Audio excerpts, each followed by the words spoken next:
Class 9th exercise 1.1 यानी प्रश्नावली 1.1 में हम लोग पढ़ेंगे पहला क्वेश्चन। देखिए पहला क्वेश्चन क्या कह रहा है, क्या शून्य एक परिमेय संख्या है?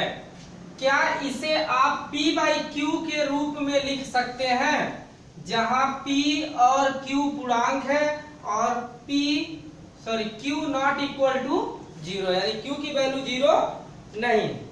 अब देखिए जब आपको इंट्रोडक्शन वाला अगर वीडियो आपने देखा होगा तो उसमें मैंने बताया था कि शून्य जो होता है वह एक परिमेय संख्या होता है। किस तरीके से, देखिए पहले क्या पूछ रहा है, क्या शून्य एक परिमेय संख्या है?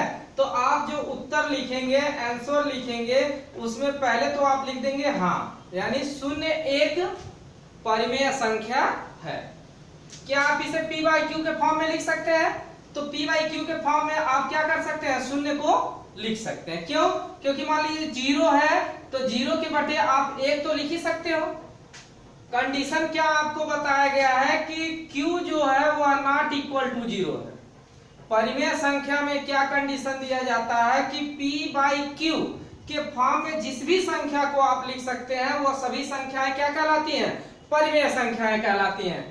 कंडीशन केवल यही होता है कि Q नॉट इक्वल टू 0 यानी Q के प्लेस पे 0 नहीं होना चाहिए। यहाँ P जहां पे लिखा गया है अंश जो है वह 0 हो सकता है, लेकिन हर को हम 0 नहीं कर सकते। अगर हर 0 हो जाएगा तो संख्या परिमेय संख्या नहीं कहलाएगी। तो यहाँ अंश 0 है और किसी भी संख्या के बटे 1 लिख सकते हैं। तो 0 बटे 1 लिखा तो P के जगह 0 हो जाएगा, Q के जगह पे 1 हो जाएगा, P बाई Q के फॉर्म में हो जाएगा और Q 0 के बराबर भी नहीं होगा। तो यह संख्या क्या है, एक परिमेय संख्या है। क्यों? क्योंकि इसे P बाई Q के रूप में लिख सकते हैं, 0 के बटे हम 1 लिख सकते हैं। तो पहला क्वेश्चन हमारा सॉल्व हो गया। अब सेकेंड क्वेश्चन को देख लीजिए। क्वेश्चन सेकेंड, 3 और 4 के बीच 6 परिमेय संख्याएं ज्ञात कीजिए। तो जब भी इस तरह का आपको क्वेश्चन मिले कि कुछ संख्या दिया गया हो, उनके बीच में 6 संख्याएं कहे, 7 संख्याएं कहे, 8 संख्याएं कहे, 5 संख्याएं कहे, 2 संख्या, कुछ भी जितनी परिमेय संख्याओं को ज्ञात करने के लिए कहा जाए तो सबसे पहला काम आप करिए कि 6 परिमेय संख्याएं दिया गया है तो 6 में आप 1 जोड़ दीजिए। अगर 5 दिया रहता तो 5 में 1 जोड़ देते, 8 दिया रहता तो 8 में 1 जोड़ देते। कितना हो गया आपका? 7। तो सबसे पहला काम करिए कि जो आपको जिसके बीच में दिया गया है परिमेय संख्या निकालने के लिए, जैसे 3 दिया है तो 3 में क्या करिए, 7 बटे 7 से गुणा करिए। और दूसरी संख्या क्या है, 4 है तो 4 में भी आप 7 बटे 7 से गुणा कर लीजिए। तो यह क्या मिल जाएगा आपका, यह मिल जाएगा आपका 7 त्रिक 21 बटे 7 और यहां मिल जाएगा 7 चौका 28 बटे 7। यानी इनके बीच में अगर आपको 6 परिमेय संख्या निकालनी है तो देखिए किस तरीके से निकलेगा। तो सबसे पहले तो आपने यहाँ पे क्या लिया है, 3 लिया है, 3 और 4 के बीच में है, यानी 3 को आप किस रूप में व्यक्त कीजिए, 21 बटे 7 के रूप में। और 4 को आप लिख सकते हैं 28 बटे 7। इसको सॉल्व करेंगे तो वही आएगा, 7 त्रिक 21 और 7 चौका 28। चीजें वही है, बस थोड़ा सा इसको कन्वर्ट कर दिया गया। क्यों? अब इसका हर बराबर हो गया तो इसके बीच की संख्याएं लिखना भी आपके लिए क्या हो गया, आसान हो गया। देखिए 21 बटे 7 है, 6 संख्या लिखनी है, अगली संख्या हो जाएगी 22 बटे 7। इसके बाद आपकी अगली संख्या हो जाएगी 23 बटे 7, 24 बटे 7, 25 बटे 7 और 26 बटे 7, 1 2 3 4 और उसके बाद क्या हो जाएगा 27 बटे 7। अगली संख्या आपको क्या मिल जाएगी, 28 बटे 7। तो ये जो संख्याएं हैं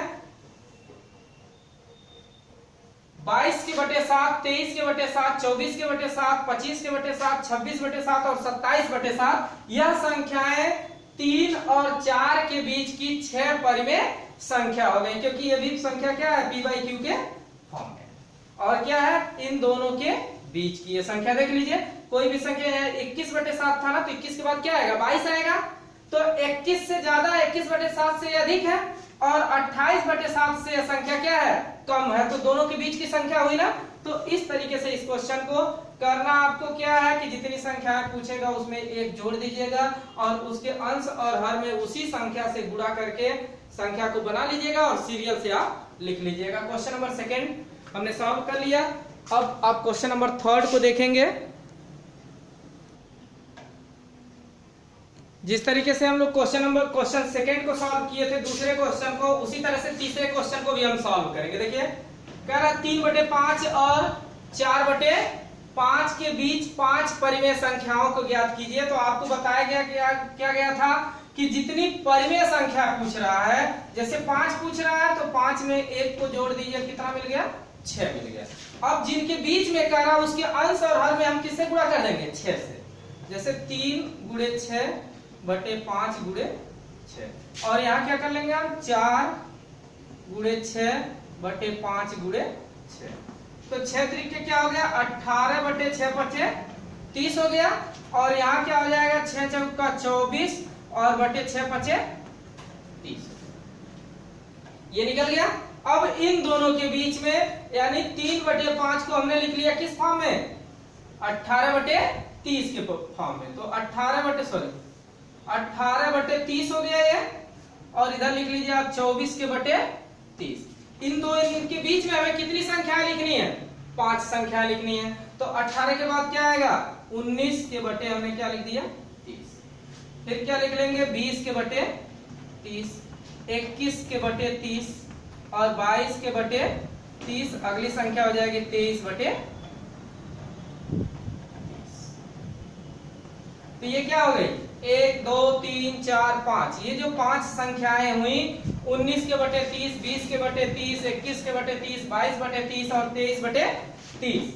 ये 18/30 यानी 3/5 और 4/5 के बीच की परिमेय संख्याएं हो गई।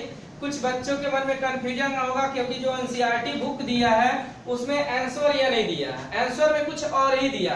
तो देखिए उस क्वेश्चन को किस तरीके से सॉल्व किया है। उस क्वेश्चन में क्या किया है? 3/5 को लिख दिया गया है, दोनों में 10 से गुणा कर दिया गया अंश और हर में। जब 10 से गुणा कर देंगे तो यह हो जाएगा 30 के बटे 50 और यह संख्या हो जाएगी 4/5 × 10 और × 10 कर देंगे तो यह हो जाएगा 40 के बटे 50। ठीक वही है, 5 है उसका डबल करके इसमें गुणा कर लिया है। अब इसके बीच में संख्याएं लिखना है। तो देखिए 30 के बटे आपका 50 हुआ पहला, और दूसरा हो गया आपका लास्ट वाला नंबर 40 के बटे 50।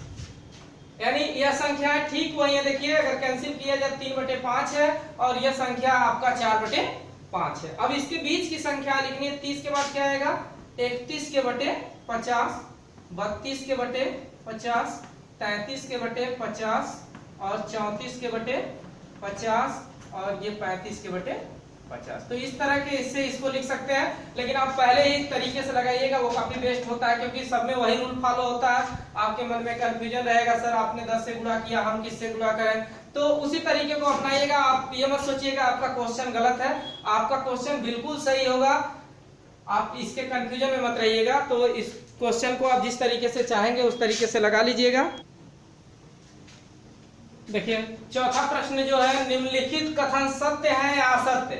कारण के साथ अपने उत्तर दीजिए। यानी जो क्वेश्चन आपको दिया गया है इसमें चौथे में पहला दूसरा 3 प्रश्न दिए गए हैं, तीनों में पूछ रहा है कि कौन सा कथन सत्य है और कौन सा कथन असत्य है। इसके साथ साथ आपको यह भी बताना है कि अगर वह सत्य है तो क्यों है और असत्य है तो क्यों है। तो सबसे पहले देखिए, प्रत्येक प्राकृतिक संख्या एक पूर्ण संख्या होती है। तो आपको जो हमने बेसिक कॉन्सेप्ट बताया था पहले में, जो पहला आपको चैप्टर मिला होगा वीडियो 1, उसमें मैंने बताया था कि प्राकृतिक संख्याएं क्या होती हैं, पूर्ण संख्याएं क्या होती है। प्राकृतिक संख्या क्या होती है? 1 2 3 यानी जो काउंटिंग नंबर होते हैं जिनको हम 1 से लेकर के गिनना शुरू करते हैं वो कौन सी संख्या होती है? प्राकृतिक। पूर्ण संख्या क्या होती है? पूर्ण संख्या हम 0 को भी लेके गिनते हैं। 0 1 2 3 4 जितनी भी संख्याएं आ जाए। तो क्या है कि प्रत्येक प्राकृतिक संख्या कह रहा है कि यह पूर्ण संख्या होती है, तो है ना, क्योंकि प्राकृतिक संख्या 1 से लेकर के शुरू होती है और पूर्ण संख्या क्या होती है? 0 से भी लेके शुरू होती है। यानी 0 को अगर छोड़ दिया जाए तो जितनी भी प्राकृतिक संख्याएं वो सभी संख्याएं पूर्ण संख्याओं में है। इसलिए जितनी भी प्राकृतिक संख्या है वह एक पूर्ण संख्या होती है। यह कथन क्या है? सत्य है। क्या है, सत्य है। कारण देना होगा, रीजन देना होगा तो आप दे दीजिएगा, क्योंकि पूर्ण संख्या शून्य से लेकर के सभी जो प्राकृतिक संख्याएं होती है वो कौन सी संख्या कहलाती है, पूर्ण संख्या। इसलिए प्रत्येक प्राकृतिक संख्या क्या होती है, पूर्ण संख्या होती है। दूसरे में देख लीजिए, प्रत्येक पूर्णांक, पूर्णांक आपको क्या बताया गया था, इंटीजर। पूर्णांक का मतलब यह होता है कि माइनस, जैसे -3, -2, -1, 0, 1, 2, 3, यानी नेगेटिव ऋण पूर्णांक, 0 और धन पूर्णांक सभी संख्याएं क्या कहलाती हैं, पूर्णांक कहलाती हैं। क्या कहलाती हैं, पूर्णांक। और पूर्ण संख्या क्या होती है, पूर्ण संख्या का डिफिनेशन आपको बताया गया था कि 0 से लेकर के धनात्मक संख्या है, 1, 2, 3, 4, यानी 0 से लेकर के जो धनात्मक संख्याएं होती है वो क्या होती है, पूर्ण संख्या होती है। तो पूर्णांक क्या है, पूर्णांक में तो माइनस भी है ना, लेकिन पूर्ण संख्याओं में क्या कहीं माइनस है, नहीं है ना। तो इसलिए कि प्रत्येक पूर्णांक जो होता है वह पूर्ण संख्या नहीं हो सकता, क्योंकि पूर्णांक में ऋण पूर्णांक भी होता है, जबकि पूर्ण संख्याओं में केवल 0 से लेकर के धनात्मक संख्याएं ही होती हैं। क्लियर हो गया। कारण लिखना होगा तो अपने भाषा में आप लिख लीजिएगा कि प्रत्येक पूर्णांक पूर्ण संख्या नहीं होती, क्योंकि पूर्णांक में ऋण पूर्णांक भी यानी ऋणात्मक अंक भी होते हैं, जबकि पूर्ण संख्या में धनात्मक अंक ही होते हैं, ऋणात्मक अंक नहीं होते हैं। प्रत्येक परिमेय संख्या एक पूर्ण संख्या होती है। पूर्ण संख्या आपको क्या बताया गया था कि 0 से लेकर के प्राकृतिक संख्याएं हो, यानी 0, 1, 2, 3, 4 डैश। और परिमेय संख्याएं क्या होती, जिन संख्याओं को p/q के फॉर्म में लिख सकते हैं, जैसे 2/3 हुआ, 1/4 हुआ, कुछ भी लिख सकते हैं आप। तो इन संख्याओं को हम पूर्ण संख्याएं नहीं कह सकते, क्योंकि परिमेय संख्या बटे में भी लिखी जाती है, फ्रैक्शनल फॉर्म में भी लिखी जाती है। तो यह दूसरा कथन भी हमारा असत्य था, और तीसरा कथन भी क्या हुआ, असत्य हुआ। बस कारण देना है, तो कारण जो आपको बताया गया है जिसके हिसाब से, उसके हिसाब से आप अपना लिख लीजिएगा। तो ये एक्सरसाइज जो प्रश्नावली हमारा 1.1 था वो पूर्ण रूप से खत्म हो गया। अब अगली प्रश्नावली के लिए हम अगली वीडियो लेके आएंगे, नेक्स्ट वीडियो। अगर कोई भी प्रॉब्लम आपको समझने में हो रही है तो डिस्क्रिप्शन में मेरा नंबर दिया गया है, कहाँ आपको प्रॉब्लम हो रही है, क्या चीज आपको समझ में नहीं आ रहा है, आप मुझे फोन करेंगे, जितनी भी प्रॉब्लम होगी सारी आपकी प्रॉब्लम सॉल्व हो जाएगी।